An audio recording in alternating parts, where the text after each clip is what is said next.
Hello, welcome to our channel the वियर्डोज।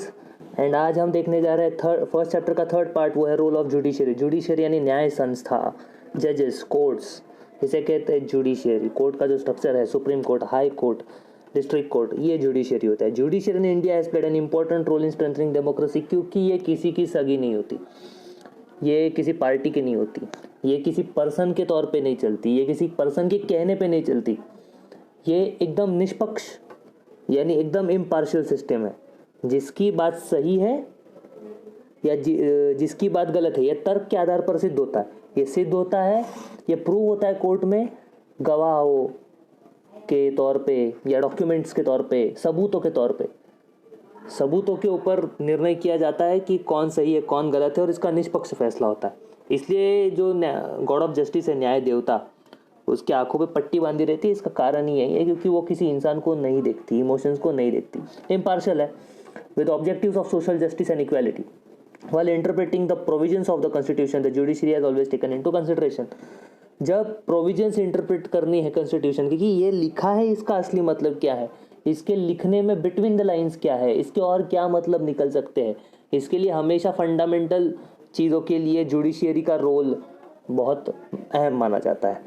So fundamental objective है constitution का, also the intentions of the constitution makers. तभी 1949, 1947, 1945 में ये जब काम चालू हुआ संविधान बनाने का, तब क्या सोच के ये लिखा होगा, आज के डेट में इतना रेलेवेंट है क्या, इसमें कुछ बदलाव करने हैं क्या? क्योंकि अपना जो संविधान है, कॉन्स्टिट्यूशन, इसे लिविंग डॉक्यूमेंट कहा गया है। ये जीता जागता है क्योंकि इसमें बदलाव होता है, ये स्टैटिक नहीं है, एक बार लिख दिया तो वही का वही है। ये कोई रिलीजियस टेक्स्ट नहीं है जो बदल नहीं सकता। ये स्टैटिक डॉक्यूमेंट नहीं है, डायनामिक डॉक्यूमेंट है। जैसे डॉक्टर बाबा साहब अम्बेडकर ने कहा है, ये अपने लिए एक प्रमाण पुरुष है, this is a reference man. ये बदल भी सकता है, अगर समय बदल गया और कुछ बातें इर्रेलेवेंट है, आप निकाल सकते हो। ज़रूरी नहीं, समय बदलने से बातें बदलती है, कंटेक्स्ट बदलते हैं, संदर्भ बदल जाते हैं। इसके लिए अगर उसमें जो कहा है उसमें तब के लिए क्या कहना होगा कॉन्स्टिट्यूशन मेकर्स का, तो आज वो रिलेवेंट है क्या, नहीं है तो उसका अमेंडमेंट अलग से कर सकते हैं क्या। ये जो रोल ऑफ जुडिशियरी है, कॉन्स्टिट्यूशन की करेक्टनेस को और रिलेवेंटनेस को 100% बनाए रखना। So will try to understand the contribution of the judiciary in this regard. Basic framework of the constitution, देखा मैंने जो बोला था, the constitution is dynamic, it is a living document. The constitution has to change according to changing conditions. तो मैंने कहा समय के हिसाब से सबको बदलना पड़ता है। And the parliament has a power to make those changes. Parliament यानी क्या, पार्लियामेंट में कौन बैठता है, member of parliament. Member of parliament कहाँ से इलेक्ट होते हैं, आपके इलेक्शन के टाइम। इलेक्शन में वोट कौन देता है, आप देते हो। मतलब कॉन्स्टिट्यूशन में बदलाव करने का हक आपके वोटिंग को है। ये बहुत बड़ी ताकत है अपने वोट की। इसलिए कहा जाता है कि इसे बेचा मत करो, इसकी कोई कीमत नहीं है। Don't have any value for your vote if you valued it in the money. अगर आप अपने वोट की कीमत पैसे में करते हो तो वो किसी मोल का नहीं, क्योंकि अनमोल है, नॉट अ प्रॉब्लम। लेकिन ये याद रखना कि एक वोट की ताकत कितनी होती है, ये बेसिक फ्रेमवर्क में आता है। The judiciary has accepted this power of the parliament to make changes in the constitution. कि हाँ, आप सिंगल हैंडेडली कॉन्स्टिट्यूशन की अमेंडमेंट्स बदल सकते हो, नए ऐड कर सकते हो, पुराने घटा सकते हो। The judiciary has accepted this power, but at the same time specified the limitations on that power. क्योंकि ऐसा नहीं हम बदल सकते तो हम कुछ भी लिख देंगे जो हमें अच्छा लगता है, वो घुसेड़ा जाएगा। जो अच्छा लगता है, जो अच्छा नहीं लगता उसे काट दिया जाएगा, कुछ ये नहीं होता है। तो the judiciary has taken a stand that the parliament while amending the constitution can not alter the basic structure of the constitution. कुछ बातें हैं उस प्रियम्बल में लिखी हुई, जिस गाइडलाइन पे चलेगा उस गाइडलाइन को छोड़कर आपको बाहर का कुछ नहीं करना है। ये बेसिक फ्रेमवर्क है, आप उस फ्रेमवर्क को, उस स्ट्रक्चर को, उसे बिल्कुल भी आप हिंडर नहीं कर सकते, या आप अपने प्रिंसिपल के दायरे के बाहर नहीं जा सकते। तो एक सिग्निफिकेंट जुडिशियल डिसीजंस है। आपको यहाँ पर सिग्निफिकेंट मतलब कुछ दिखाया नहीं है, लेकिन ठीक है, आपको मैं एक दो एग्जांपल्स दे दूंगा। The protection provided to the citizens by fundamental rights in the constitution has been made more meaningful through various decision of judiciary.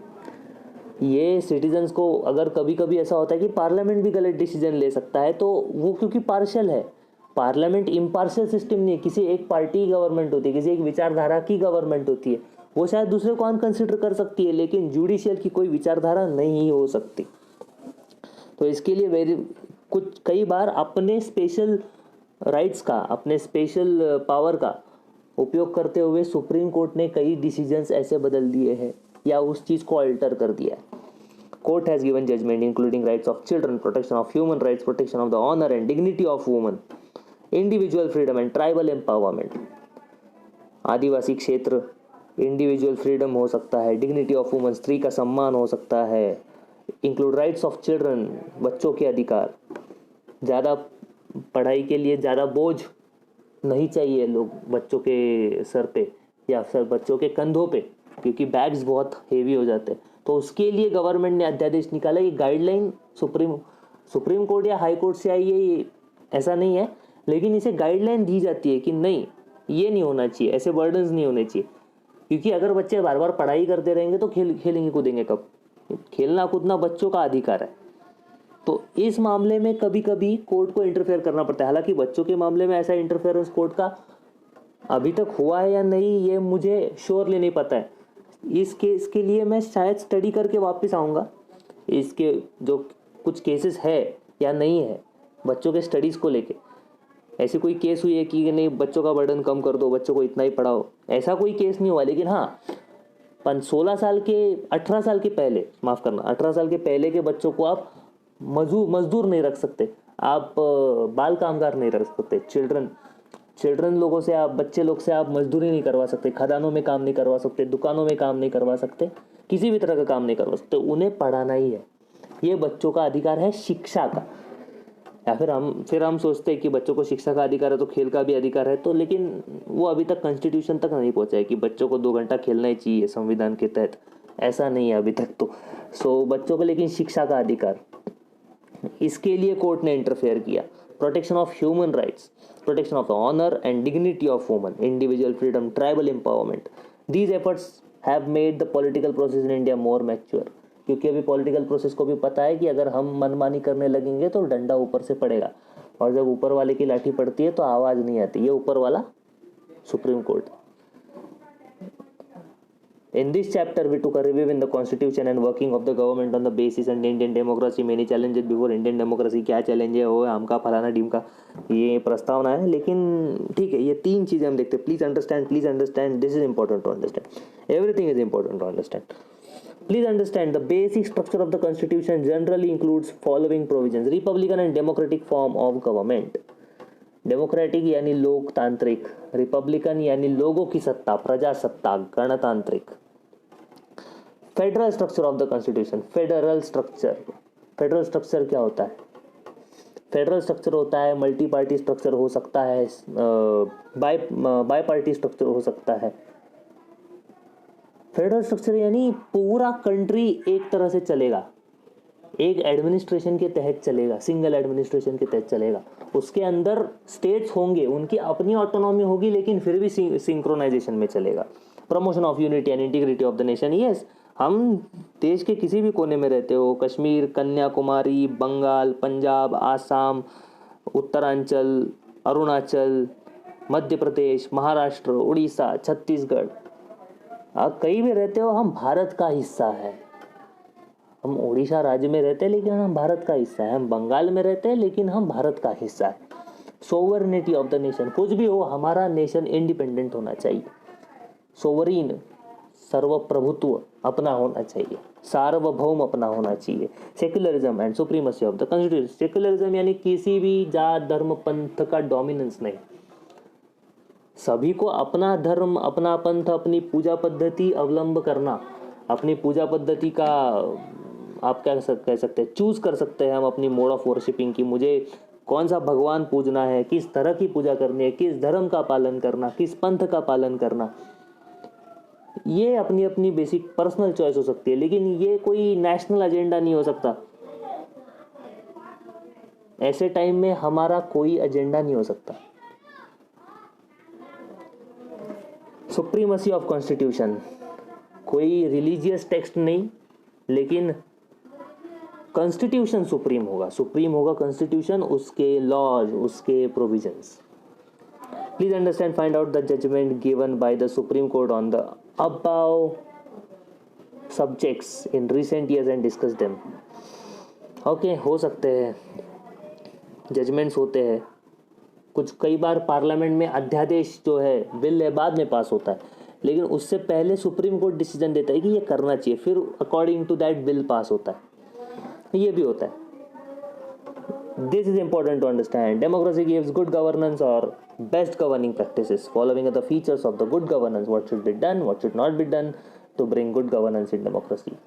अच्छा शासन लाने के लिए क्या क्या ज़रूरी है. Accountable responsible government. अकाउंटेबल यानी जनता के प्रश्नों का, जनता के सवालों का जवाब देने आना चाहिए. रिस्पॉन्सिबल गवर्नमेंट, जनता के भलाई के लिए वो रिस्पॉन्सिबल होनी चाहिए, जिम्मेदार होनी चाहिए. Effective and efficient government.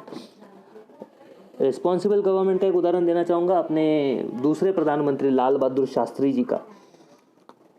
इतने अपने आप को अपने हर कर्म के लिए जब वो प्रधानमंत्री थे अपने, लेकिन उनका चरित्र ही वैसा था, उनका कैरेक्टर ही वैसा था कि अपने हर कर्म का वो इम्पैक्ट खुद करके देखते थे. उन्होंने लोगों को कहा कि अपने घरों में सब्जियां पैदा करना सीखो, अपने घरों में सब्जियां उगाना सीखो, अपना थोड़ा सा राशन खुद बनाया करो कच्चे माल के स्वरूप में, ताकि सब लोड कृषि उद्योग पर ना आए.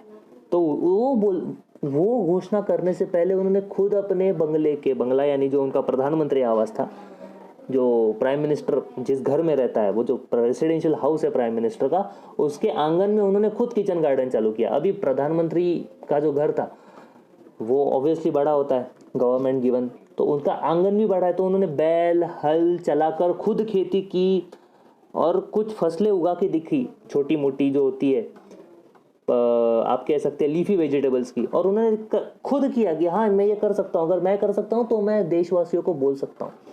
ये उन्होंने दिखाया था. या एज अ रेलवे मिनिस्टर वो जब भी काम कर रहे थे तो एक जगह पर सिर्फ रेलवे का ये हुआ, क्या बोलते, एक छोटा सा एक्सीडेंट हो गया और कुछ लोग मर गए, उसमें कुछ लोगों की डेथ हो गई. भले नंबर बहुत ज़्यादा बड़ा नहीं था, लेकिन इसके लिए उन्होंने अपने आप को अकाउंटेबल माना. अब भले वो मोटरमैन बन के गाड़ी नहीं चला रहे थे, क्या उन्होंने फ्लैग गलत नहीं, उन्होंने सिग्नल गलत नहीं दिया, उन्होंने झंडा गलत नहीं फहराया लाल या हरा, लेकिन फिर भी मैं रेलवे मिनिस्टर हूँ, मैं इस चीज़ के लिए जिम्मेदार हूँ, तो पहले मैं अपना इस्तीफा सौंप देता हूँ. तो ये सारी घटना की जाँच हुई. इसके बाद उन्होंने पहला काम किया, प्रधानमंत्री पंडित जवाहरलाल नेहरू जी को जाकर अपना इस्तीफा दे दिया. छोटी सी घटना थी, किसी ने मांगा भी नहीं था इस्तीफा.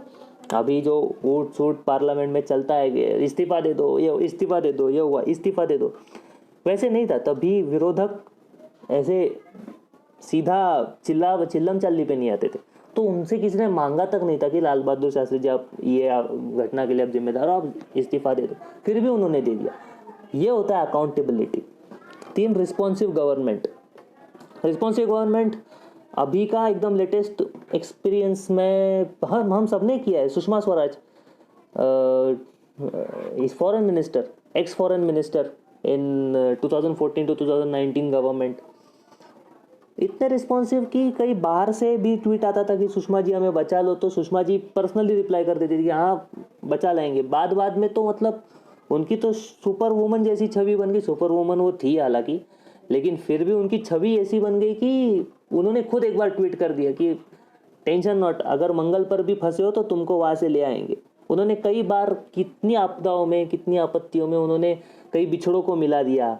एक है ना, पाकिस्तान की एक लड़की थी, कई और थी, भारत में थी, वो पल कर बढ़कर बड़ी हुई, उसको अपने माँ बाप के पास जाना था तो वीज़ा ग्रांट करवा दिया. और तभी पाकिस्तान और भारत के बीच तनाव तो बना था, लेकिन फिर भी उसने, सुषमा स्वराज जी ने, उन्होंने ये नहीं सोचा कि नहीं मैं नहीं करूँगी ये नहीं, लेकिन उन्होंने माँ बेटी का रिश्ता मानकर उस ह्यूमैनिटी के तौर पे उन्होंने वो वीज़ा दे दिया. ऐसे बहुत सारे किस्से करने के लिए, मतलब शायद से मैं जगह गलत बोलता रहूँगा, लेकिन यस ये सच है कि सुषमा स्वराज जी ने एक बिछड़ी बेटी को अपने माँ के पास पहुँचा दिया, उसके लिए वीज़ा ग्रांट करवा दिया. कई यमन से उठा लाना अपने भारतीय नागरिकों को, वहाँ की जो सिचुएशन है जब वर्सन अप हो जाती है तो अपने नागरिकों को वहाँ से ठीक से ले आना, अरब एमिरेट्स में भी बहुत बार ये कर चुके हैं और पर्सनली रिस्पॉन्स देते थे, पर्सनली कॉल उठाया करते थे। ये रिस्पॉन्सिव गवर्नमेंट का एक बहुत अच्छा उदाहरण दे सकता है। Transparency in working of the government, RTI act है, जो भी आप खर्चा करते हो जनता की ही भलाई के लिए, तो उसका क्या है, आपको हिसाब किताब देने आना चाहिए। Just and all inclusive development, just यानी जस्टिस करना चाहिए। जस्ट का मतलब सिर्फ नहीं होता, जस्ट इस वर्ड का मतलब होता है जस्टिस, जस्ट न्यायपूर्ण तरीके से कुछ भी चीज़ करना। ऑल इंक्लूसिव, सर्वसमावेशक, किसी जाति, पंथ, भाषा, लिंग, रंग, पंथ, धर्म, किसी चीज़ों का कोई भी भेदभाव ना रखते हुए। इवन लिंग तो छोड़िए, लैंगिकता, आजकल ट्रांसजेंडर भी यूनिवर्सिटीज़ में पढ़ रहे हैं, ट्रांसजेंडर भी ऑफिसर्स बन रहे हैं, तो ज़रूरी नहीं है उनकी लैंगिकता क्या है, उनका काम, उनका मेरिट, और सबको एक साथ लेकर चलने की क्षमता ये होती है all inclusive development. Peoples participation in the governing and decision making process, लोगों को लगना चाहिए कि हाँ ये डिसीजन हमको पूछ कर लिया गया है, या इस डिसीजन मेकिंग में हमारा भी हाथ है। जैसे कि होता है कई बार कुछ फैसले ऐसे होते हैं, हाँ ये होना चाहिए था, ये होना चाहिए था, अच्छा हुआ इस गवर्नमेंट को हमने इलेक्ट किया, इस गवर्नमेंट को अगर हम चुन के दिए तो इन्होंने हमारा काम किया, चलो ये काम कराने में मतलब हमारा कोई सहभाग है। ये जो एक फीलिंग होती है ना, ये फीलिंग लोगों को बनाती है कि हाँ हम इस सार्वभौम सोवरीन नेशन के एक नागरिक हैं जिसके वोट में ताकत है। तो यही है बेसिक फ्रेमवर्क ऑफ कॉन्स्टिट्यूशन। अगले चैप्टर में पढ़ेंगे the election process of India. Please like, comment, share and subscribe our YouTube channel the Weirdos. Subscribe के लिए वो एक बेल आइकन होता है, प्लीज़ दबाओ, उसके कोई स्पेशल चार्जेस नहीं है, बस दबा दो यार। मतलब आपको अपडेट रेगुलर आते रहेंगे, और आपको कोई जेन्युइन फीडबैक, आपको कोई तकरार है, ये करो वो मत करो, तो आप खुल के बता सकते हो, आपको वीडियो का अपडेट भी आ जाएगा। Please like, comment, share and subscribe. Be weird, be Weirdos. Thank you.